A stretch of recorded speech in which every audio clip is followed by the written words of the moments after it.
మనకి ఒక చిత్రాన్ని ఇచ్చారు. దాన్ని చూడండి, బాగా ఆలోచించండి. అక్కడ ఏమేమి ఉన్నాయో బాగా గమనించండి. తరువాత క్రింద కొన్ని ప్రశ్నలు ఇవ్వడం జరిగింది. ప్రశ్నలకు సమాధానాలు చెప్పే విధానంలో మీరు ఆలోచించండి. బాగా గమనించారా? అయితే మొదటి ప్రశ్న, పై బొమ్మలో మీకు ఏమేమి కనిపిస్తున్నాయి? చిత్రాన్ని బాగా చూశారు కదా, మరి మనకేం కనిపిస్తున్నాయి చూడండి ఒకసారి. పై బొమ్మలో నది ఉంది, లేదు అంటే చెరువు అనుకుందాం. అందులో ప్రయాణిస్తూ ఉన్న ఒక పడవ ఉంది. ఒడ్డున కొన్ని ఇళ్ళులున్నాయి, చెట్లు కూడా మనకు కనిపిస్తున్నాయి కదా. రెండో ప్రశ్న, ప్రజలకు చెరువుల అవసరం ఏంటి? అసలు ప్రజలకి చెరువుల యొక్క ఉపయోగం ఏంటి ఆలోచించండి ఒకసారి. చెరువుల అవసరం చాలా ఉంది కదా. మనకి త్రాగడానికి, మన నిత్యం మన అవసరాలకి, స్నానం చేయడం, బట్టలు ఉతకడం, ఇంకా వ్యవసాయానికి, ఇంకా పశువులు పక్షులకి కూడా, పల్లెటూరికి కల్పతరువులు అని మనం చెప్పుకోవచ్చు చెరువులను. అందరికీ ఉపయోగమే. ప్రస్తుతం చెరువుల పరిస్థితి ఎట్లా ఉన్నది? మరి ఎంత ఉపయోగకరంగా ఉన్న చెరువుల పరిస్థితి మరి ప్రస్తుతం ఎలా ఉంది? ప్రెజెంట్ సిచ్యువేషన్ ఎలా ఉంది? చెరువులు ఆలోచించండి ఒకసారి. చాలా దయనీయంగా ఉంది కదా. ఎందుకంటే చెరువుల బాగోగులను ఎవ్వరూ పట్టించుకోవట్లేదు. తర్వాత పొల్యూషన్, నీటి కాలుష్యంతో మురికి కాలువలుగా తయారై చెత్త చెదారంతో నిండిపోయి ఉండడం మనం ప్రతిరోజు చూడొచ్చు మన చుట్టుపక్కల ఉన్న చెరువుల్ని. నాలుగవ ప్రశ్న, చెరువు గురించి మీకు తెలిసిన విషయాలు చెప్పండి. మరి చెరువుల్ని ప్రతి ఒక్కరూ మీ గ్రామాల్లో చూసే ఉంటారు కదా. మరి మీకేం తెలుసో వాటి గురించి మీరు మాట్లాడాలి. చెరువుల పల్లెలకు ప్రాణాలని మనం చెప్పొచ్చు కదా. ఇంకా సంస్కృతి సంప్రదాయాలకు నిలయాలని కూడా మనం చెప్పొచ్చు. అనేక వృత్తులకు ఆధారం. చెరువులో పెరిగే చేపలు, తాబేళ్లు వంటి వాటి ఒడ్డున ఉండే చెట్ల మీద పెరిగే పక్షులకు, కీటకాలకు కూడా చెరువులే ఆధారం. అంటే అల్టిమేట్గా మొత్తానికి మనుషులకు, కీటకాలకు, జంతువులకు, పక్షులకు, అనేక రకాల వృత్తుల వారికి, అంటే కుండలు తయారు చేసే వాళ్ళకి మట్టి కావాలి, నీళ్లు కావాలి, చేపలు పట్టేవాళ్ళు, వ్యవసాయం చేసేవాళ్ళు, తర్వాత బట్టలు ఉతికేవాళ్ళు, ప్రతి ఒక్కరికి కూడా నీళ్ళు అనేది చాలా ఉపయోగమని మనకు అర్థమవుతుంది. మరి ఈ పాఠం చెప్పుకోబోయే ముందు, ఈ పాఠం విన్న తర్వాత విద్యార్థుల్లో అభివృద్ధి చెందే సామర్థ్యాల గురించి మనం ఒక్కసారి మాట్లాడుకుందాం. ఈ పాఠం విన్న తర్వాత విద్యార్థుల్లో ఈ చెరువుల యొక్క ప్రాధాన్యత ఏంటో అర్థమవుతుంది. చుట్టూ ఉన్న వాళ్ళ చెరువులను స్వతహాగా వెళ్ళి పరిశీలించి వాటిలో ఉన్న చెత్త చెదారం, ఇంకా ఏ రకంగా ఈ యొక్క చెరువు పాడవడానికి కారణాలుగా ఉన్నాయో వాటన్నింటినీ కూడా స్వంతగా పరిశీలించే మనసు వాళ్ళకి వస్తుంది. తరువాత చెరువులను మనం పాడు చేయకూడదు, చెరువుల్లో చెత్త చెదారం, ప్లాస్టిక్ వంటి వస్తువులు మనం వేసి చెరువులను మనం పాడు చేయొద్దు అనేటటువంటి దృఢమైన సంకల్పం ఈరోజే విద్యార్థులు పాఠం విన్న తర్వాత నిశ్చయించుకుంటారు. ఇంకా మన సంస్కృతి సంప్రదాయాలను కూడా ఈ పాఠంలో తెలుసుకుంటారు. పల్లె అందాల గురించి ఈ పాఠంలో తెలుసుకుంటారు. ఇంకా చెరువులను మరి ఎంత ఉపయోగకరమైనటువంటి చెరువులు, ఉట్టి త్రాగడానికి వ్యవసాయానికే అనుకుంటాం. అంతేకాకుండా చెరువులు ఇంకా ఎన్ని రకాలుగా ఉపయోగపడతాయో వాటి విషయాలన్నీ కూడా విద్యార్థులు తెలుసుకొని మరి ఆ చెరువులను మనం కాపాడవలసిన ప్రాధాన్యత, బాధ్యత, అవసరం ఏ మేరకు ఉందో విద్యార్థులు గ్రహించగలుగుతారు. ఇంకా కొన్ని సామెతలు, జాతీయాలు కూడా ఈ పాఠం ద్వారా తెలుసుకుంటారు. తర్వాత ఆత్మకథనం తర్వాత ఈ చెరువు మనతో మాట్లాడుతుంది కదా. మరి అలా ఈ పాఠం విన్న తర్వాత ఒక చెట్టు గురించి కానీ, లేదు అంటే ఒక జంతువు గురించి కానీ, లేదంటే అడవిలో ఉన్న జంతువులు నోరొస్తే మన గురించి ఎలా మాట్లాడుకుంటాయి, ప్రకృతిని మనం ఏ విధంగా కాపాడుకోవాలి అనేటటువంటి విషయాలు తెలుసుకొని సొంత మాటల్లో రాయగలుగుతారు. మరి పాఠం యొక్క ఉద్దేశాన్ని తెలుసుకుందాం. తెలంగాణ ప్రాంతంలో దాదాపు ప్రతి ఊరిలోనూ చెరువులు ఉన్నాయి. అవి ప్రజా ప్లస్ అవసరాలు పదాలు కలిపి ఉన్నప్పుడు వాటిని ఎలా విడదీస్తే బాగుంటుందో మీరు గమనించుకోవాలి. ప్రజల యొక్క అవసరాలకు, సంస్కృతి సంప్రదాయాలకు నిలయాలు, పశు పక్షి మృగ కీటకాలకు ఆవాసాలు అంటే నిలయాలు, గీత గీసుకోండి. వృత్తులకు ఉనికి పట్టు, అటువంటి చెరువులను మనం సంరక్షించుకుంటే అవి మనను సంరక్షిస్తాయని తెలపడము. తెలుగు భాషా సౌందర్యాన్ని పెంపొందించే జాతీయాలు సామెతల గురించి తెలపడం ఈ పాఠం యొక్క ఉద్దేశ్యం. సంరక్షించడం అంటే ఏంటి? కాపాడడం, రక్షించడం. చెరువులను మనం కాపాడితే చెరువులు మనల్ని కాపాడితే అదేంటి? చెరువులు మనం కాపాడడం ఏంటి, అవి మనల్ని కాపాడడం ఏంటి అని మీరు ఆలోచించవచ్చు. కానీ అది ఏ విధంగా చెరువు మీద మనము, మన మీద చెరువు ఆధారపడి ఉన్నాయో మనకి ఈ పాఠం ద్వారా అర్థమవుతుంది. పాఠ్యభాగ వివరాలు. ఈ పాఠం స్వగతం ప్రక్రియకు చెందినది. అంటే ఎవరికి వారే తమకు సంబంధించిన విషయాలను తమలో తాము అనుకోవడం, ఎదుటివారికి తెలిసేటట్లుగా చెప్పుకోవడం స్వగతం. ఇది ఉత్తమ పురుష కథనంలో ఉంటుంది. ఉత్తమ పురుష, ఉత్తమ, మధ్యమ, ప్రథమ 3 పురుషులు మనకుంటాయి. ఉత్తమ పురుష అంటే మనకి మనమే, మన గురించి మనమే చెప్పుకోవడం ఉత్తమ పురుష కథనం అంటాం.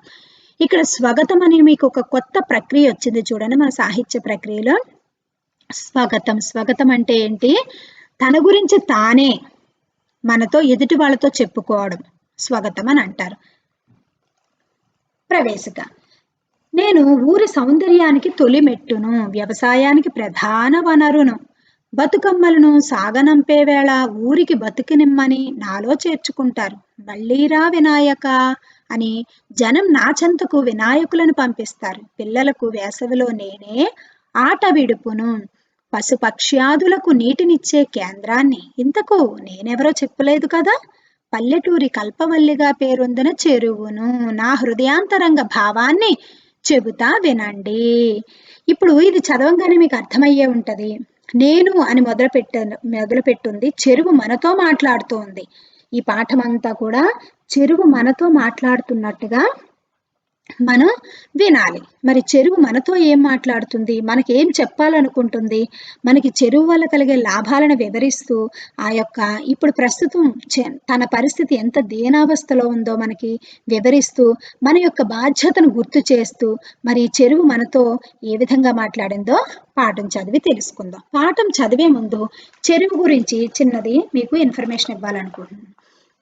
చెరువు అంటే చెరువులు మంచినీటి చెరువులు అంటే నీళ్ల కోసం వాడే చెరువులను మంచినీటి చెరువులు అంటారు. మిగిలిన కొన్ని ఓర చెరువులు అంటారు. ఓర చెరువులు అంటే పశువులను కడిగేందుకు, బట్టలు ఉతకడానికి, వ్యవసాయానికి ఎక్కువగా వాడుతూ ఉంటారు. వాటిని ఓర చెరువులు అంటారు. ఇక్కడ మన తెలంగాణలో చెరువు లేని గ్రామం, చెట్టు లేని గ్రామం ఉండదు అని చెప్తూ ఉంటారు కదా. నిలువ నీడకే తరువులు, నిలువ నీటికే చెరువులు ఉండాలి. గ్రామీణ సంస్కృతి సంపదలను కాపాడుకోవాలి అంటే చెరువులను మనం కాపాడుకోవాలి. ముఖ్యంగా ఈ యొక్క తెలంగాణ ప్రాంతంలో అతి విశిష్టమైనది మనం చెప్పుకోదగినది కాకతీయులు మనల్ని పరిపాలించినప్పుడు వాళ్ళ యొక్క పరిపాలన ఎంతో సుభిక్షమైన పరిపాలన అందించారు. కాకతీయుల్లో ముఖ్యంగా మనం చెప్పుకునేది వ్యవసాయ రంగాన్ని, వాణిజ్య పంటలను ఎక్కువగా వాళ్ళు ప్రోత్సహించారు. ఈ వ్యవసాయ రంగానికి వాళ్ళు చేసిన సేవ ఎనలేనిది. వాళ్ళు ప్రతి గ్రామానికి ఒక చెరువు ఉండాలని చెప్పి ప్రతి గ్రామానికి కూడా చెరువులు తవ్వించి గొలుసు కట్టు చెరువులు. విద్యార్థులు ఈ విషయాన్ని మీరు బాగా గమనించాలి. మన తెలంగాణ ప్రాంతంలో 800 సంవత్సరాలు కాకతీయుల పరిపాలన జరిగి 800 సంవత్సరాలు దాటినప్పటికీ కూడా ఇప్పటికీ కూడా గ్రామాల్లో వ్యవసాయాలు చెరువుల మీద ఆధారపడడానికి పెద్ద పెద్ద వాళ్ళు తవ్వించినటువంటి పెద్ద పెద్ద చెరువులు ఇప్పటికీ ఉన్నాయి అంటే వాటి యొక్క పరిపాలన దక్షతకు కారణంగా మనం చెప్పుకోవచ్చు. ముఖ్యంగా గొలుసుకట్టు చెరువులు అని చెప్పి వాళ్ళు ఒక క్రమబద్ధీకరణతో ఒక శాస్త్రీయమైన పరిజ్ఞానంతో, శాస్త్రీయమైన విధానంతో ఈ ప్రపంచంలోనే మరి ఇంకెక్కడా లేనటువంటి ఒక శాస్త్రీయమైన విధానంతో గొలుసుకట్టు చెరువులను తవ్వించడం జరిగింది. యొక్క తెలంగాణ ప్రాంతంలో రాణి రుద్రమదేవి మనల్ని ఇక్కడ పరిపాలించేటప్పుడు ఆ గొలుసుకట్టు చెరువులు ఏంటంటే ప్రతి గ్రామానికి చెరువు ఉండి ఒక చెరువు నిండిపోతే ఆ చెరువులోంచి వెళ్లే నీరు ఇంకొక చెరువులోనికి వెళ్ళేటట్టుగా, ఒక గ్రామంలో చెరువు నిండిపోయిన తర్వాత దానికి అనుబంధంగా కాల్వలు, కుంటలు ఉంటాయి. అవి నిండిన తర్వాత ఏఎంఆర్పి కాల్వల ద్వారా ఎగువ ప్రాంతం నుంచి వచ్చే చెరువుల్లోని నీరు వాగులు, వంకల ద్వారా పారుకుంటూ మళ్ళీ ఆ నీళ్లు వేస్ట్ అవ్వకుండా దిగువ అంటే డౌన్లో ఉన్నటువంటి ప్రాంతంలో ఉన్న సాగునీటి వనరులను నింపుతాయి అన్నమాట. ఇది చాలా శాస్త్రీయమైన విధానం. తర్వాత లక్నవరం, పాకాల చెరువు, రామప్ప చెరువు ఇలాంటి పెద్ద పెద్ద చెరువులన్నీ కూడా కాకతీయుల పరిపాలనకు, వాళ్ళ పరిపాలనా దక్షతకు మూలాధారంగా మనం చెప్పొచ్చు. ఇంకా చెరువులు తూములు అంటారు. అంటే ఏంటి? తూములు అంటే ఏంటంటే చెరువుల్లో ఉన్న నీళ్లుని వ్యవసాయానికి మనకి ఎంత కావాలో అంత వాడుకోవడానికి తగినట్టుగా అందులోంచి పంపిస్తూ ఉంటారు. వాటిని తూములు అంటారు. కలుజులు అని ఇంకొక పదం ఉంది. కలుజులు అంటే చెరువు ఒకవేళ పూర్తిగా నిండిపోతే కనుక ఆ యొక్క నిండిపోయినప్పుడు వాగులు ఆ యొక్క చెరువు తూములు తెగిపోకుండా, గట్టు తెగిపోకుండా ఆ నీటిని బయటకు వదలడానికి ఉపయోగపడతాయి. ఇవి చెరువులు తెగిపోకుండా కూడా కాపాడుతాయి ఈ కలుజులు. ఇలా అన్ని ప్రాణాలకు ఆధారం ఆవాసమైనటువంటి ఈ యొక్క చెరువు మరి తనకు తానే మనతో కొన్ని విషయాలు ఏ విషయాలు చెప్తుంది? అది స్వగతం, అంటే తనకు తానే మనతో మాట్లాడుతూ ఉంది. మరి ఏ విషయాలు మాట్లాడుతుందో ఇప్పుడు మనం చూద్దాం. సెక్షన్ 1. తెలతెలవారుతున్నది, సూర్యుడు బంగారు ముద్దలా లేచి వస్తున్నాడు. వీచే చల్లగాలి కన్నతల్లి స్పర్శ మాదిరి హాయిగా ఉన్నది. పక్షుల కిలకిలలు మంగళవాద్యంలాగా మారుమ్రోగుతున్నాయి. ఆహారం కొరకు రెక్క బలం చూపుతూ ఆకాశంలో దూసుకు వెళ్లే పక్షులు బద్ధకానికి స్వస్తి పలుకమంటున్నాయి. పశువులు సమైక్యతను చాటుతూ నా వైపుగా బెరబెర అంగలు వేస్తున్నవి. అంగలు అంటే అడుగులు. రైతులు నన్ను పలకరించుకుంటా తమ పొలాలకు వెళుతున్నారు. ఇంతకు నేనెవరిని అనుకుంటున్నారా? మీరు అనుకుంటున్నది నిజమే. చూడండి, ఇక్కడ తెలతెలవారుతూ ఉన్నది, సూర్యుడు బంగారు ముద్దలా లేచి వస్తున్నాడు, చల్లగాలి, ఆ పక్షుల కిలకిల రావాలు, ఆకాశంలో పక్షులు బద్ధకానికి స్వస్తి చెప్పండి. లేజీగా ఉండో పక్షులు ఎప్పుడు తెల్లవారకు మునిపే చక్కగా ఆకాశంలో ఎగురుతూ ఉంటాయి. అంటే ఇదంతా మనం చూసేసరికి ఉదయం సూర్యోదయం వేళ మనం ఊహించుకోవచ్చు. ఎంతో చక్కగా రైతు ఉదయాన్నే పొలానికి వెళుతూ ఉంటాడు. పశువులన్నీ కూడా సమైక్యత అంటే యూనిటీ, అక్కడ అండర్లైన్ చేసుకోండి. ఇప్పుడు మీరు అనుకుంటున్నది నిజమే అని చెప్తుంది. నేను చెరువును ఇప్పుడు ఇంట్రడ్యూస్ చేసుకుంది. చెరువును సమాజానికి కల్పతరువును, తరువు అంటే చెట్టు, గీత గీసుకోండి. చెట్టు, భూరుహం ఇలాంటివన్నీ వస్తాయి. అన్ని వృత్తులు కొనసాగడానికి ఆధారాన్ని, ఉత్పాదక శక్తులకు ఊతాన్ని, ఊతము అంటే సపోర్ట్, వ్యవసాయానికి ప్రధానమైన వనరును, ఆబాల వృద్ధులను అలరించే పర్యాటక కేంద్రాన్ని, వినోదాన్ని పంచే వేదికను, సంస్కృతిని ప్రతిబింబించే అద్దాన్ని, కళలకు ప్రేరణను, సామెతలు, జాతీయాలు, పాటలకు జన్మస్థలాన్ని, పరోపకార భావాన్ని చాటే పవిత్ర గ్రంథాన్ని, మనుషులనే కాదు పశుపక్ష్యాదులను కూడా సమాదరించే సమతా కేంద్రాన్ని, సమాజంతో అల్లుకుపోయిన విడదీయరాని బంధాన్ని. అంటే చెరువు ఎన్ని రకాలుగా ఉపయోగపడుతుందో మనకి చెప్తూ ఉందన్నమాట. నా గురించి కొన్ని విషయాలను మీకు చెప్పాలనుకుంటున్నా. పొద్దున్నే ఈ పోరేమిటి? పోరు అంటే గొడవ, యుద్ధం, రణము ఇవన్నీ వస్తాయి అనుకోకండి. ఇప్పుడైతేనే మనసు ప్రశాంతంగా ఉంటది. మనసు బాగున్నప్పుడే 4 మాటలు చెవికెక్కుతాయి. అంటే మీకేమర్థమైంది? అంటే ఉదయాన్నే మైండ్ ఎప్పుడు కూడా ఫ్రెష్గా ఉంటుంది. అందుకే ఎర్లీ మార్నింగ్ 4 to 5, 5 to 6 ఈ టైం అప్పుడు మీరు ఎక్కువగా చదవడం అలవాటు చేసుకుంటే మనసు అనేది చాలా చక్కగా ప్రశాంతంగా ఉంటుంది. కాబట్టి గ్రాస్పింగ్ పవర్ కూడా ఎక్కువగా ఉండి రాత్రంతా మెదడు విశ్రాంతిలో ఉంటుంది. కాబట్టి మీరు చదివిని చక్కగా గుర్తుండడానికి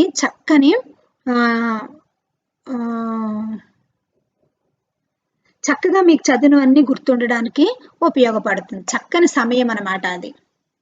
అందుకే మనసు బాగున్నప్పుడే 4 మాటలు చెవికెక్కుతాయి అని చెప్తుంది. అంటే ప్రశాంతంగా ఉన్నప్పుడు మనకి ఎవరు ఏది చెప్పినా సరే మనకి వినాలనిపిస్తుంది. ముందు వాతావరణం కూడా చాలా ఇంపార్టెంట్. ఊరికి ఊపిరి పోయాలంటే ముందు నాకు ముగ్గు పోయాలే, నా కట్ట గడ్డి వడ్డంకనే ఎండ్ల గోడలు పైకి లేస్తాయి. నీరే ప్రాణాధారం అన్నాడు ఒక కవి. ప్రాణాధారం అంటే చాలా ప్రాణం నిలపడానికి ఆధారమైనది అని అర్థం. అన్నిటికీ నీరు కావలసిందే కదా. నిలువ నీడకే తరువు, నిలువ నీటికే చెరువు ఉండాల్సిందే. నీరు లేక ఊరు ఎట్లా బతుకుతుంది? మనుషులకే కాదు పశుపక్ష్యాదులకు తాగునీరు, పంట పొలాలకు సాగునీరు అందించేది నేనే. వ్యవసాయ బావులే కాదు ఊరిలోని మంచినీళ్ల బావులు కూడా కళకళలాడేది నా వల్లే. భూగర్భ జలానికి నేను శ్రీరామ రక్ష. నేనుంటే వండిన కొండున్నట్లే. శ్రీరామ రక్ష, శ్రీరామ రక్ష అంటే ఏంటి? మనల్ని రక్షించేది శ్రీరామ రక్ష అని అంటూ ఉంటాం. వండిన కుండ ఉండడం ఏంటి? ఇప్పుడు సడన్ గా ఎవరైనా బంధువులు వచ్చారు ఇంట్లోకి, ఇంట్లో వండిన అన్నం లేదనుకోండి, తినేసి వెళ్ళండి అని అనగలమా మనం? అదే వండి రెడీగా ఉంచిన అన్నం ఉందనుకోండి, ఎవరన్నా సడన్ గా అతిథులు మన ఇంటికి వస్తే అయ్యో 2 ముద్దలు తిని వెళ్ళండి అని మనం ధైర్యంగా చెప్పొచ్చు. వచ్చిన వాళ్ళకి చక్కగా వడ్డించి మనం భోజనం పెట్టి చక్కగా వాళ్ళని పంపించవచ్చు. అంటే ఏంటి, అన్ని సమృద్ధిగా ఉన్నట్టే అనేట సందర్భంలో వండిన కుండ ఉన్నట్లే అని వాడుతూ ఉంటారు. 4 ముద్దలు కడుపులోకి దిగాలంటే వ్యవసాయం చేయాల్సిందే. ఆ వ్యవసాయానికి ఆధార కేంద్రాన్ని నేను నిండితే అందరికీ చేతి నిండా పనే. మత్స్యకారులు నా చేపలతో వ్యాపారం చేసుకోగలుగుతున్నారు. మత్స్యకారులు అంటే ఫిషర్మ్యాన్స్, అంటే చేపలను పెంచి చేపలను పట్టి వాళ్ళు వ్యాపారం చేసుకుంటారు. ప్రత్యక్షంగా పరోక్షంగా ఎందరో నన్ను ఆశ్రయించి హాయిగా బతుకుతున్నారు. ఒక రకంగా చెప్పాలంటే నేను ఉత్పాదక ప్రేరణా శక్తిని. పరోపకారార్థమిదం శరీరం అన్న సూక్తికి ప్రత్యక్ష ఉదాహరణను. నేను లేని పల్లెను ఊహించుకోవడమే కష్టం. ఇక్కడ చూడండి, చెరువుల్లో చేపలను పెంచుతారు, వాటిని అమ్ముకొని డబ్బులు సంపాదించుకుంటారు. డైరెక్ట్ గాను ఇండైరెక్ట్ గాను కూడా చాలా మంది నన్ను ఆశ్రయించే బ్రతుకుతున్నారని చెప్తుంది. ఒక రకంగా చెప్పాలంటే నేను ఉత్పాదక ప్రేరణా శక్తిని. అంటే ఏంటి, నా యొక్క చెరువు నీటిని ఉపయోగించుకొని అనేక మంది అనేక వృత్తులు వారు బ్రతుకుతున్నారు, వాటన్నిటికీ నేను మూలాధారం కదా అని చెరువు మనతో చెప్తుంది. నేను లేకుండా ఒక గ్రామానైనా మీరు ఊహించుకోండి అని మాట్లాడుతుంది. నిజమే కదా, ప్రతి గ్రామానికి చెరువు ఉంటేనే అందంగా ఉంటుంది. చెరువులో నీళ్లు చక్కగా నిండుగా కళకళలాడుతూ ఉంటాయి. ఆ గ్రామంలో ఉన్న పంట పొలాలన్నీ సుభిక్షంగా పండుతాయి. చెరువులే ఎండిపోయాయి అనుకోండి, దానికి అనుసంధానంగా ఉన్న చుట్టూ ఉన్న భూములన్నీ, భూగర్భ జలాలన్నీ ఎండిపోతాయి. కాబట్టి పంటలు పండవు. ఆ గ్రామంలో ఉన్న చెరువు చక్కగా నీటితో నిండి ఉంటే అక్కడ ఉన్న భూములన్నీ కూడా తేమ కలిగి భూమి అడుగు భాగంలో చక్కగా తేమతో ఉంటాయి, ఎండిపోకుండా ఉంటాయి. కాబట్టి తప్పకుండా చెరువులు అనేవి ఎంతో ఉపయోగకరం. నా నీరే కాదు, నా మట్టి కూడా మీకు ఎంతో ఉపయోగపడుతుంది. నా ఒండ్రు మట్టి ఎంతో సారవంతమైనది. అది సహజమైన ఎరువు. గీత గీసుకోండి, సహజమైన ఎరువు అంటే ఏంటి? చూడండి, ఎరువులు వాడుతూ ఉంటారు, కెమికల్స్ కలిపిన ఎరువులు వాడుతూ ఉంటారు చూడండి. అలా కాకుండా సహజమైనది, అంటే కృత్రిమంగా కాకుండా మన సహజమైనది, నేచురల్ పెస్టిసైడ్స్ అన్నమాట. అవి వాడడం వల్ల ఎలాంటి హాని కలగకుండా ఉంటుంది. సహజమైన ఎరువు నా మట్టి, చెరువులో ఉన్న మట్టి ఒండ్రు మట్టి అనమాట. అది పొలాల్లోకి నీళ్లు పొంగి పారినప్పుడు నీటితో పాటు ఆ మట్టి కూడా పొలాల్లోకి చేరి ఆ పొలాలకు ఎంతో సత్తువ బలాన్ని ఇస్తుంది నా మట్టి అని చెప్తుంది. నాలోని ఔషధ గుణాలు ఆయుర్వేద వైద్యులకు ఎరుక అంటే తెలుసు. గీత గీసుకోండి. ఔషధ గుణాలు సర్కిల్ చేసుకోండి. ఔషధం అంటే ఏంటి? మందులు. అంటే ఆయుర్వేద వైద్యులకే తెలుసు నాలో ఉన్న శక్తి ఏంటో, నాలో ఉన్న బలం ఏంటో. మందులుగా నేను ఎలా ఉపయోగపడతానో మీకు తెలుసా పిల్లలు అని మనతో మాట్లాడుతుంది. చూడండి, మొదటిగా వ్యవసాయానికి, త్రాగడానికి ఉపయోగపడుతుంది, అన్ని జీవులకి ఉపయోగపడుతుందని చెప్పండి. తర్వాత నా నీళ్లే కాదు విద్యార్థులారా, నాలో ఉన్న మట్టి కూడా పొలాలకు సహజమైన ఎరువు అని చెప్పింది. ఈ పాయింట్ గుర్తుపెట్టుకోండి. ఇంకొకటి ఏమని చెప్తుంది? ఔషధ గుణాలుగా కూడా ఈ యొక్క మట్టి ఉపయోగపడుతుంది. మీరు ఎప్పుడైనా విన్నారా? తీవ్రమైన జ్వరాలు వచ్చిన వాళ్ళకి ఆ చెరువులో ఉన్న మట్టి తెచ్చి ఒళ్ళంతా మట్టిని పూస్తే అది ఒక్క నిమిషంలో ఆ జ్వరం అనేది తగ్గిపోతుంది. అదే ఆయుర్వేదం. అలా ఈ చెరువులో ఉన్న మట్టి ఔషధ గుణాలు కలిగి ఎంతో శక్తివంతంగా ఆ జ్వరాన్ని తగ్గడానికి ఉపయోగపడుతుంది. నాలోని ఔషధ గుణాలు ఆయుర్వేద వైద్యులకు ఎరుక. నా ఒండ్రు మట్టి చికిత్సతో తీవ్ర జ్వరాలు కూడా మటుమాయమైపోతాయి. మటుమాయమైపోవడం అంటే కనిపించకుండా పోతాయి. సంస్కృతితో ముడిపడ్డ జీవితం నాది. బతుకమ్మ పండుగకు నా వైభోగం ఎంతంత రానిది. అమ్మలక్కలందరూ బతుకమ్మలతో నా దగ్గరికే వస్తారు, తల్లిగారింటికి వచ్చినట్లు. తంగేడు, గునుగు, గుమ్మడి పూలతోటి సింగారించిన ఈ పూల వల్ల నీటి కాలుష్యం దూరమవుతుంది. మన సంప్రదాయాల వెనుక ఎన్నో శాస్త్రీయ రహస్యాలున్నాయి. బతుకమ్మను నానీటిలోనే వదులుతారు. అలల ఉయ్యాలపై బతుకమ్మ సాగిపోతుంటే చూడముచ్చటగా ఉంటది. వినాయక చవితి సందర్భంగా గణపతి మూర్తులు నా ఒడికే చేరుతాయి. నా మీద మీకు ఎంత ప్రేమో, నాకు ఎట్లాంటి నష్టం కలుగవద్దని మీరు కట్టమైసమ్మను ప్రతిష్ఠించి పూజిస్తారు. వానలు పడకుంటే నా కట్ట మీద విరాట పర్వం చెప్పిస్తారు.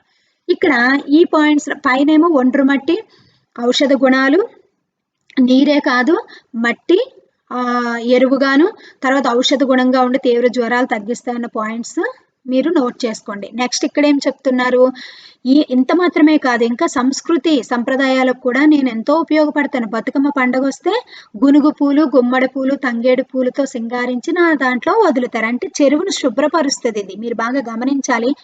పండుగల పేరు మీద మన పెద్దలు అనాది కాలం నుంచి కూడా ఎన్నో రకాల శాస్త్రీయమైన రహస్యాలు అందులో చోటు చేసుకున్న విషయాలు మనకు తెలియలేనివి ఎన్నో ఉన్నాయి. అక్కడ ఆ పువ్వులన్నీ కూడా ఔషధ గుణాలు ఉన్నటువంటి పువ్వులు అవన్నీ కూడా. అవి ఎప్పుడైతే చెరువుల్లో వేశారో చెరువు చక్కగా క్లీన్ అయిపోద్ది అనమాట. దానివల్ల చుట్టూ ఉన్న మనకి చాలా ఆరోగ్యంగా ఉంటుందన్నమాట. చూడండి, ఇందులో శాస్త్రీయ రహస్యం ఉంది. నేనంటే మీకు ఎంత ఇష్టం కదా, నన్ను చక్కగా నీటి కాలుష్యం దూరం చేసి నన్ను చక్కగా శుభ్రపరుస్తున్నారని మనల్ని మెచ్చుకుంటుంది. చూడండి. తర్వాత ఇంకొకటి ఏం చెప్తుంది, వినాయక చవితి వస్తే గణపతి మూర్తులు నా దగ్గరికే చేరుతారు. ఈ మట్టితోనే తయారు చేస్తారు. మళ్ళీ తిరిగి తల్లి ఒడికే, మళ్ళీ ఆ గణపతి తల్లి ఒడికే వచ్చి చేరేటట్లుగా నా బిడ్డను నా దగ్గరికే చేరుస్తారు మీరు అని చెప్తుంది. నాకు ఎలాంటి నష్టం కలగొద్దని కట్టమైసమ్మను కూడా మీరు పూజిస్తారు. చెరువులు కాపాడమని కట్టమైసమ్మకి పూజలు చేస్తారు అని మనల్ని మెచ్చుకుంటుంది. నెక్స్ట్, వర్షాలు కనుక పడకపోతే మరి నేను ఎండిపోతానని నా మీద ప్రేమతో నా చెరువు కట్ట మీద విరాట పర్వం కూడా మీరు చెప్పిపిస్తారు అని తనకు చేసిన మేలులను కూడా ఇక్కడ మనకి చెప్తుంది. చూడండి, ఫస్ట్ తన వల్ల లాభం, మనకేం లాభమో చెప్పింది. తర్వాత మనుషులు మనం తనకి ఏ విధంగా ఉపయోగపడుతున్నాం, తన మేలును మనం ఎలా కోరుకుంటున్నామో చెప్పింది. ఈ పాయింట్స్ మీరు క్యాచ్ చేయాలి. తర్వాత కవులు, కళాకారులకు నేనంటే ఎంత ఇష్టమో. కవులు నాపై ఎన్నో పాటలు, పద్యాలు, కథలు రాశారు. వారు రాసిన పాటలను గాయకులు పాడుతుంటే ప్రజల్లో ఎంత చైతన్యం. ఒక్కొక్కసారి అవి విని ముక్కున వేలేసుకుంటా. గీత గీసుకోండి, ముక్కున వేలేసుకోవడం అంటే ఆశ్చర్యపోతానని అర్థం. ఎందరో చిత్రకారులు నా దృశ్యాలను చిత్రించి భేష్ అనిపించుకున్నారు. గీత గీయండి, భేష్ అనిపించుకోవడం. శభాష్, భేష్ అంటే బళా అంటే బాగా అప్రిషియేషన్ పొందారు. భజన బృందాలు, కోలాటాల గుంపులు, బతుకమ్మలు, బొడ్డెమ్మలు ఆడే మహిళలు తమ ఆటపాటలతో నా ఆనందాన్ని ఇబ్బడి ముబ్బడి చేస్తారు. ఇబ్బడి ముబ్బడి, గీత గీసుకోండి, సొంత వాక్యాలు అడుగుతారు. అంటే ఏంటి, రెట్టింపు చేయడం అనమాట. ఆనందాన్ని ఇంకా ఇంకా తట్టుకోలేంత ఆనందాన్ని పెంచడం అనమాట. చూడండి, ఇక్కడ ఈ పాయింట్స్ లో ఏం చెప్పింది, కవులు, కళాకారులు పద్యాలు, కథలు, పాటలు నా మీద రాసి ఆలపిస్తూ ఉంటే నాకు చాలా సంతోషంగా అనిపిస్తుంది. భజన బృందాలు, కోలాటాలు, బతుకమ్మలు, బొడ్డెమ్మలు నా మీద పాటలు పాడుతూ ఉంటే నాకు చాలా ఆనందంగా ఉంటుంది అని మన గురించి చెప్తుంది. నిజమే కదా, మన మీద ఎవరైనా పాట రాసినా, మనల్ని ఎవరైనా పొగుడుతూ ఉన్నా మనకి చాలా సంతోషం కదా. అలాగే చెరువు కూడా నేను చాలా సంతోషపడతాను అని మనతో చెప్తుంది అనమాట. ఇంతవరకు చెరువు వల్ల లాభాలు, చెరువుని మనం ఎలా శుభ్రపరుస్తున్నాం, చెరువుకు మనం ఎలా ఉపయోగపడుతున్నాం, చెరువు మీద మనం ఎంత శ్రద్ధ చూపిస్తున్నాం, మరి చెరువు మనం చేసే ఈ కథలు, పద్యాలు, పాటలు వీటి వల్ల ఆ చెరువు ఎంత సంతోషపడిందో చెప్పింది. మరి ఒక రూపాయి కాయిన్ కి బొమ్మ, బొరుసు రెండు ఉన్నట్టు మరి ఇంతవరకు పొగిడింది కదా. మరి తర్వాత ఇంకే ఏం చెప్తుందో మనం రెండో పార్శ్వం కూడా చూద్దాం. సెక్షన్ 2. పిల్లలకు నేను ఒక ఆట స్థలాన్ని, అబ్బో వీళ్ళని చూడండి, బోకె పెంకలను నా నీటిపై విసురుతున్నారు అంటే పిల్లలు చూపించి చెప్తుంది అనమాట. బోకె పెంకలు అంటే ఏంటి, విరిగిపోయిన పెంక ముక్కలు ఉంటాయి కదా, అవి కప్పల్లాగా దుంకుతూ పోతున్నాయి. ఆ విసరడంలో ఎంత ఒడుపుందో చూస్తే ఆశ్చర్యం వేస్తుంది. పిల్లల గురించి చెప్తుంది అనమాట. వాళ్ళు విసిరితే అవి నీళ్ల మీద ఎంతో చక్కగా వెళుతున్నాయి. ఒడుపు ఉండడం అంటే ఏంటి, టాలెంట్ గా చక్కగా వెళుతున్నాయి. అందులో ఒక స్పెషల్ ఉందని. ఎవరిలో ఏ నైపుణ్యం ఉంటుందో కదా, అవకాశం వస్తే తప్ప బయటపడదు. నైపుణ్యం అంటే టాలెంట్. అంటే పిల్లల పెంకలు విసిరి నీళ్ళల్లో ఆ విసిరే దాంట్లో కూడా టాలెంట్. అంటే పిల్లలు బోకి పెంకలు ఆడుతూ విసిరిన దాంట్లో కూడా ఒక టాలెంట్ ని గుర్తించి మనతో చెప్తుంది. చూడండి, ప్రతి విద్యార్థిలో కూడా ఏదో ఒక టాలెంట్ ఉంటుంది. ఎవరు నిరుత్సాహపడకూడదు. 100 మార్క్స్కి 100కి రాలేదన్న మాత్రాన పిల్లలు అంతటితో వాళ్ళ జీవితం అయిపోయిందని అనుకోకూడదు. ప్రతి ఒక్కరిలో ఒక టాలెంట్ ఉంటుంది. చెరువే మనతో ఆ పిల్లలు పెంక విసిరిన దాన్ని గుర్తించారు చూసారా? అలా ప్రతి విద్యార్థిలో కూడా ఉన్న టాలెంట్లు మీలో ఏముందో మీరు గమనించుకోవాలి. కొందరికి రాసే విధానం, కొందరు పాటలు పాడడం, కొందరికి డ్రాయింగ్ వేయడం, కొందరు డాన్స్, కొందరు కరాటే, కుంఫు, కొందరు చక్కగా అనర్గళంగా మాట్లాడగలగడం, స్పష్టంగా మాట్లాడగలగడం, ఇలా రకరకాల టాలెంట్స్ ఉంటాయి. మనలో ఏముందో మనం ఆలోచించుకోవాలి. ఎదుటి వాళ్ళలో ఉన్న టాలెంట్స్‌ని కూడా మనం పొగడాలి. పిల్లలకైతే నా నీటిలో ఈత కొట్టాలని ఎంత ఆత్రమో! కొన్నిసార్లు అది బెడిసి కొట్టి ప్రాణాలకే ముప్పు తెచ్చిన సంఘటనలు నాకింకా గుర్తున్నాయి. బెడిసి కొట్టడం, అండర్‌లైన్ చేయండి అంటే ఫెయిల్ అవ్వడం. అతి సర్వత్ర వర్జయేత్. అతి ఎప్పుడు పనికిరాదు. చూడండి, అతి సర్వత్ర వర్జయేత్ అంటే ఏంటి? అతి ఎప్పుడు పనికిరాదు. ఓవర్ యాక్షన్స్ అంటాం కదా మనం. ఏది కూడా ఓవర్ యాక్షన్స్ చెయ్యొద్దు. మీదు మిక్కిలి నీటి దగ్గర, నిప్పు దగ్గర సాహసం చెయ్యొద్దని పెద్దలు చెవినీళ్ళు కట్టుకొని మరీ చెప్పారు. చెవినీళ్ళు కట్టుకొని గీతలు గీయండి అంటే పదే అంటే చెవిలో ఇల్లు కట్టేసుకొని ఉండడం. అంటే చెవి దగ్గర మనకు అలా పదే చెప్తూ ఉండడాన్ని చెవినీళ్ళు కట్టుకొని అని వాడుతూ ఉంటారు. జాతీయాలు సామెతలు వచ్చినప్పుడు అండర్లైన్ చేసుకోండి. ఏ సందర్భాల్లో వాడుతూ ఉంటారో మీరు గమనించాలి. నా అలుగు పారినప్పుడు ప్రజల కండ్లల్లో వెలుగును చూసి తీరాల్సిందే. అక్కడ ఒక జాతర వాతావరణమే. ఉరకలు వేస్తూ దుంకి ముందుకు సాగే నా నీరు కార్యశీలి అయిన ఉత్సాహవంతుని లక్షణాన్ని చెప్పకనే చెబుతుంది. ఆ రామసక్కని దృశ్యాన్ని చూడడానికి 2 కండ్లు చాలవు. చూసేవాళ్ళు కొందరైతే నా నీళ్లలో స్నానం చేసేవాళ్ళు మరికొందరు. అలుగు కట్ట మీద నుండి అటూ ఇటూ నడుస్తూ తమ సాహసాన్ని ప్రదర్శించేవారు ఇంకొందరు. ఎక్కడో పట్టుదప్పి నీళ్లలో జారి పడితే అక్కడి వాళ్ళంతా గొల్లున నవ్వుతారు. పడిన వాళ్ళు నీళ్లపాలే కాదు, నవ్వుల పాలవుతారు కూడా. చూడండి, చెరువు మన గురించి ఎంత చక్కగా జాగ్రత్త, మన మీద తనకున్న జాగ్రత్త ఎంత చక్కగా చెప్తుందో. పిల్లలు చాలా మంది మనుషులు ఎక్కువ ఉంటే రెచ్చిపోతూ ఉంటారు. వాళ్ళందరూ వీళ్ళు చేసే విన్యాసాలు చూడాలని, అబ్బో వీడంత సాహసం ఇంకొకరు లేరు అనుకోవాలని, జనాలు చూడాలని మితిమీరి చేస్తూ ఉంటారు. అలా ఆ చెరువుల్లో ఈత కొట్టడానికి లోపలికి వెళ్ళిపోవడం, తర్వాత ఆ చెరువు గట్ల మీద దుంకుతూ నాలాగా ఎవరు సాహసాలు చేయలేరు అని నన్ను అందరూ చూడాలన్నట్టుగా అక్కడ గెంతడం, ఇలా చేస్తూ ఉన్నప్పుడు పట్టుదప్పి పడిపోయారు అనుకోండి, అందరి ముందు నవ్వుల పాలవుతారు. అలా చెయ్యొద్దు పిల్లలు. చాలా జాగ్రత్తగా ఉండండి. నేను ఎంత ఆహ్లాదాన్ని ఇస్తాను, నా వల్ల మీకు ప్రమాదాలు వస్తాయి నాన్న, జాగ్రత్తగా ఉండండి. గొప్పలకు పోవద్దు. మనుషులు చూసి రెచ్చిపోయి ఆ ఒడ్డు మీద సన్నగా ఉన్న కట్ట మీద ఎక్కి గెంతి తుళ్ళి ఒకవేళ పడిపోతే మీ ప్రాణాలకే ప్రమాదం అని ఈ పిల్లల మీద తనకున్న ప్రేమను, బాధ్యతను మనం ఇక్కడ గమనించగలుగుతున్నాం. సుందరంగా సుకుమారంగా విచ్చుకున్న తామర పూలు నా సిగలో పెట్టుకున్నట్లు లేవు. వినాయక చవితి వచ్చిందంటే నా తామరలకు భలే గిరాకీ. గిరాకీ అంటే తామర పూల కోసం ఎక్కువ కొనడానికి ఎక్కువ మంది వస్తూ ఉంటారనమాట. గిరాకీ. చూడండి, పండగ రోజుల్లో ఉండే పువ్వుల రేటుకి ఉట్టప్పుడున్న పువ్వుల రేటుకి చాలా తేడా ఉంటుంది. దాన్ని డిమాండ్ అంటారు. వాటిని కోసుకుపోవడానికి జనం ఎగబడతారు. ఆ ప్రయత్నంలో కొన్నిసార్లు ప్రమాదాలకు కూడా గురవుతారు. విశేషమైన అభివృద్ధిని తామర తంపరగా పేర్కొంటారు. నీళ్ళెంత ఎక్కువగా ఉంటే అంతగా తామర అభివృద్ధి చెందుతుంది. అందుకే నీటి కొలది తామర అన్న సామెత ఏర్పడింది. వర్షాకాలం వచ్చిందంటే కప్పలు బెకబెకలతో నా రంగస్థలంపై సంగీత కచేరీ చేస్తుంటాయి. అంతవరకు అవి ఎక్కడుంటాయో తెలియదు. ఈ విషయాన్ని దృష్టిలో పెట్టుకొని ఎప్పుడు సంపద కలిగిన అప్పుడే బంధువులు వత్తురది ఎట్లన్నాను. తెప్పలుగా చెరువు నిండిన కప్పలు 10,000 చేరు గదరా సుమతి. ఇది సుమతి శతకం. ఈ శతకానికి మొకటమేది సుమతి. చూడండి, ఇక్కడ తామర తంపర, నీటి కొలిది తామర, ఇవి గీతలు గీసుకోండి. తామర తంపర అంటే ఏంటి? ఎక్కువగా ప్రాస్పరస్, బాగా డెవలప్మెంట్ ఎక్కువగా ఉన్నప్పుడు అబ్బో తామర తంపరగా వాళ్ళ ఆస్తి విస్తరించిందండి, వాళ్ళ కుటుంబ సభ్యుల తామర తంపరగా ఉంటారండి అంటే ఎక్కువగా ఉన్నప్పుడు ఇలాంటివి వాడుతూ ఉంటారు.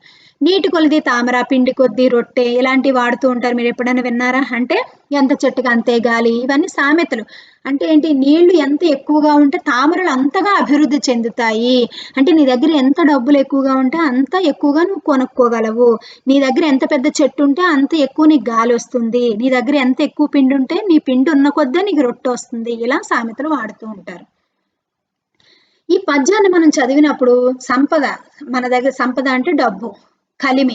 మన దగ్గర డబ్బు బాగా ఉంటే బంధువులు ఎక్కువగా వస్తూ ఉంటారు. అలాగే చెరువు బాగా నిండితే కప్పలు ఎక్కువగా వచ్చి చేరుతాయి.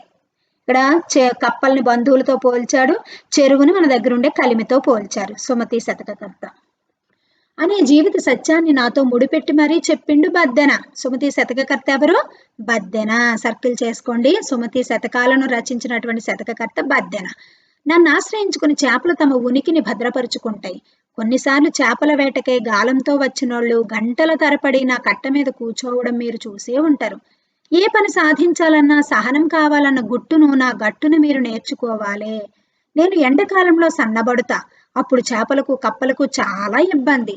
అంతవరకు నా నిండైన నీటిలో అవి ఎక్కడ ఉన్నాయో గుర్తుపట్టడమే కష్టం. కానీ ఇప్పుడు మాత్రం తెలిసిపోతుంది. అందుకే అసలు రంగు బయటపడింది అని చెప్పే సందర్భంలో కప్పలు చేపలు బయటపడ్డాయి అనే పదబంధాన్ని వాడుతారని మీకు తెలుసా? పదబంధమన్నా జాతీయమైన నుడికారమన్నా ఒక్కటే. ఏదైనా సరే సీక్రెట్స్ బయటపడాలి అంటే దొంగలు దొరికారు అనుకోండి, అప్పుడు ఏమంటారు? అబ్బో కప్పలు చేపలు బయటపడ్డాయి అంటారు. అంటే ఏంటి? కప్పలు చేపలు ఎప్పుడు బయటపడతాయి? చెరువు అంతా ఎండిపోయినప్పుడు ఆ లోపల ఉన్న కప్పలు చేపలు బయటపడతాయి. అదే చెరువు నిండా నీళ్లుంటే చేపల్ని కప్పల్ని మనం లోపల ఎన్ని ఉన్నాయో ఏంటో మనం చెప్పగలమా? అలాంటి సందర్భాల్లో ఇవి వాడుతూ ఉంటారు. చెర్లో బర్లను తోలి కొమ్ములకు బ్యారం పెట్టినట్లు గుండె చెరువైంది, గాలం వేయడం, గండి కొట్టడం వంటివి నా నుండే పుట్టుకొచ్చినాయి. ఈ పదాలన్నీ కూడా నా చెరువుని ఆధారంగా చేసుకునే వచ్చాయి అని చెప్తుంది. నాకు ప్రాణప్రతిష్ఠ చేయడానికి ప్రజలంతా కష్టపడ్డారు. మనసున్న వారికి నా నీళ్లు శ్రమజీవుల చెమట తీరుగా కనిపిస్తాయి. శ్రమజీవుల చెమట తీరుగా గీత గీసుకోండి. శ్రమజీవులు అంటే కష్టపడే వాళ్ళ చెమట. కష్టపడే వాళ్ళకి చెమట ఎలా కారుతుందో వాళ్ళకి మనసున్న వాళ్ళకి నా నీళ్లు అలా కనబడతాయి అని చెప్తుంది అనమాట. నా నీళ్లను తమ పొలాలకు పారించుకోవడానికి నిద్రకు కూడా దూరం అవుతారు రైతులు. నాకు గండి పడినప్పుడు కలిసికట్టుగా కష్టపడి నన్ను బాగు చేస్తారు. ఈ ఐకమత్యమే నేను కోరుకునేది. కలిసి ఉంటే కలదు సుఖం అన్నారు కదా మన పెద్దలు. ఐకమత్యం అంటే యూనిటీ. కలిసి ఉంటే కలదు సుఖం. అందరూ కలిసి చేయి వేసినప్పుడు ప్రతి పని జరుగుతుంది. ఎవరికి వాళ్ళే ఏకాకిగా ఉంటే అక్కడ పనులు జరగవు. అందుకే యూనిటీ ఇస్ ద స్ట్రెంగ్త్ అని చెప్తూ ఉంటాం. ఈ చెరువులు తవ్వటానికి పూర్వం రాజులు చెరువులు బాటసార్లకు ఉపయోగపడితే వ్యవసాయ రంగానికి ఉపయోగపడుతుందని చెప్పి రాజులు ఎంతో కష్టపడి ఎన్నో దినాలు కూలి వాళ్ళను పెట్టి చెరువులు తవ్వించారు. ఎంతో కష్టపడ్డారు ఆ చెరువులు తవ్వేవాళ్ళు. వాళ్ళ శ్రమ వాళ్ళ కష్టమే ఈ రోజు మనం ఆ చెరువుల్ని ఉపయోగించుకొని పంటలు పండించుకుంటున్నాం. పల్లెల్లోనే కాదు పట్టణాల్లోనూ నా సేవలకు లోటే లేదు. ఉదయం సాయంత్రం ఎంతో మంది నా ఒడ్డుకే విహారానికి వస్తారు. నా అలలను తాకి వచ్చే చల్లని గాలి స్పర్శకు మురిసిపోతుంటారు. స్పర్శ అంటే ఫీల్. కొందరు అక్కడక్కడ కూర్చొని పిచ్చాపాటి మాట్లాడుతూ సరదాగా కాలం గడుపుతారు. వీరి విహారానికి ఆహార సదుపాయాలను కలిగిస్తూ చిరు వ్యాపారులు పొట్టపోసుకుంటారు. నా మీద పడవలను నడుపుతూ జలవిహారంలోని ఆనందాన్ని వచ్చిన వారికి పంచుతారు. వచ్చిన వారికి ఆనందం, ఇచ్చిన వారికి ఆదాయం ఉభయతారకంగా ఉంటది. ఉభయులు అంటే ఇద్దరు, అంటే అటు వాళ్ళకి ఇటు వాళ్ళకి కూడా బెనిఫిట్ అని చెప్తుంది అనమాట. Third section. ఇవన్నీ ఎట్లా ఉన్నాయి? ఈ మధ్య నా పరిస్థితి ఏమీ బాగలేదు. చూడండి, ఇంతవరకు చెరువు వల్ల కలిగే లాభాలు చెప్పింది. చెరువుని మనం పోషించి సంరక్షిస్తున్న విధానాన్ని చెప్పింది. ఇప్పుడు తనలో ఉన్న బాధను మనకి చెప్తుంది. చూడండి, ఈ మధ్య నా పరిస్థితి ఏమీ బాగలేదు. నా బతుకు చిత్తుబొత్తయింది. విశాలంగా స్వచ్ఛంగా ఉన్న నన్ను చూసి కండ్లలో నిప్పులు పోసుకుంటున్నారు. కండ్లలో నిప్పులు పోసుకోవడం గీత గీసుకోండి. ఇలాంటిది ఏ సందర్భంలో వాడతారు? మన ఎదుగుదలను మన యొక్క ప్రాస్పరస్ చూసి ఓర్వలేని వాళ్ళని అబ్బో మమ్మల్ని చూసి కళ్ళల్లో నిప్పులు పోసుకున్నారు అని శత్రువుల గురించి మాట్లాడుతూ ఈ పదాన్ని జాతీయ పదబంధాన్ని వాడతారు. శానతనం చూపి నాపై దురాక్రమణలు జరిపేవాళ్ళు కొందరు, నన్ను కలుషితం చేసేవాళ్ళు ఇంకొందరు. అనిత్యాని శరీరాన్ని అందరి సొమ్ము నాకే రాని అన్నట్లు స్వార్థంతో నా భూమిని ఆక్రమించి నిర్మాణాలు చేస్తున్నారు. పూడిక సరిగా తీయడం లేదు. పూడిక అంటే చెరువుల్లో ఈ గుర్రపడెక్క ఇలా ఒక గ్రీన్ ఆకు లాంటిది మొత్తం మనీ ప్లాంట్ లో మొత్తం అల్లేసి ఉంటది. మీరు ఎప్పుడైనా చూసారో లేదో, దాన్ని గుర్రపుడెక్క అంటారు. దాన్ని ఎప్పటికప్పుడు తొలగించేస్తూ ఉండాలి. దాన్ని అంటే అది పూడిక అంటారు. అంటే చెరువులోని చెత్త చెదారము వీటిని క్లీన్ చేసినప్పుడు సూర్యరశ్మి కిరణాలు చెరువుల్లో బాగా తగిలి ఆ చెరువు లోపల నివసించేటటువంటి జీవులకు చక్కని సూర్యుడు గాలి ప్రసరణ తగులుతుంది. చెరువులు కూడా నీళ్లు కూడా నీట్గా ఉంటాయి అన్నమాట. ఎప్పటికప్పుడు పూడిక తీసి దాన్ని శుభ్రపరచాలి. నన్ను పట్టించుకోవట్లేదని చెప్తుంది. నేను వెరసి గంగాళమంత ఉండేదాన్ని తాంబాళమంత అయినా, నేను నిండితే మీ కడుపులు నిండుతాయి, నేను ఎండితే మీ కడుపులు ఎండుతాయి. ఇది మన అనుబంధం. ఈ అనుబంధాన్ని మర్చిపోయి నన్ను కలుషితం చేస్తున్నారు. పొలాల్లో వేసే వ్యర్థ పదార్థాలు నా నీటిని విషంగా మారుస్తున్నాయి. ఈ నీటిని తాగిన పశుపక్షాదులు ప్రాణాలు కోల్పోతుంటే నేను విలవలలాడిపోతున్నా. నా పరిసరాల్లో ఉండే ప్రజలు కూడా కలుషిత భూగర్భ జల ప్రభావం వల్ల రోగాల బారిన పడుతున్నారు. ప్లాస్టిక్ వంటి వ్యర్థ పదార్థాలు నా స్వచ్ఛతను మరింత దిగజారుస్తున్నాయి. నా పరిస్థితి నానాటికి తీసుకట్టు నాగంబొట్లు అన్నట్లున్నది. వినాయక చవితి వచ్చిందంటే నా గుండె గుభేలుమంటది. ప్లాస్టర్ ఆఫ్ ప్యారిస్తో రసాయనిక రంగులతో రూపొందించిన వినాయక మూర్తులను వందల సంఖ్యల్లో నాలో నిమజ్జనం చేస్తున్నారు ఈ జనం. ఇక నా పరిస్థితి ఎంత దుర్భరంగా ఉంటుందో మీరే ఊహించండి. అల్లం తిన్న కాకోలే. చూడండి సామెత, అల్లం తిన్న కాకోలే. ఎంత మొత్తుకున్నా ఎవరూ పట్టించుకుంటలేరు. వెనుకటికి నా మట్టితో వినాయకులను చేసేవారు. దానివల్ల పర్యావరణానికి ప్రమాదం కలిగేది కాదు. కానీ ఇప్పటి ఈ విపరీత ధోరణులు ప్రాణుల మనుగడకే సవాలు విసురుతున్నాయి. బ్రతుకు దినదినగండంగా మారుతున్నది. నాగరికత వెర్రితలలు వేయకూడదు. వెర్రితలలు వేయడం అంటే నాగరికత కల్చర్ అనేది సమాజానికి, మనకి, ప్రకృతికి ఉపయోగకరంగా ఉండాలి తప్ప ప్రకృతిని నాశనం చేసే విధంగా మన కల్చర్ అనేది అభివృద్ధి చెందకూడదు. వెర్రితలలు వేయడం అంటే అది. ఇక్కడ చూడండి, ఇవన్నీ చెబుతుంటే నాపై కన్నెర్ర చేస్తున్నారు. కన్నెర్ర చేస్తారు ఎందుకు? చేసేవి లోపాలు, చెబితే కోపాలు అన్నట్లున్నది మీ వ్యవహారం. కనీసం ఎప్పటికైనా జాగ్రత్త పడతారని నా ఆశ. చేతులు కాలినాక ఆకులు పట్టుకుంటే ఏం లాభం? మళ్ళీ మళ్ళీ చెబుతున్నా, చెరువును పొమ్మనడం అంటే కరువును రమ్మనడమే.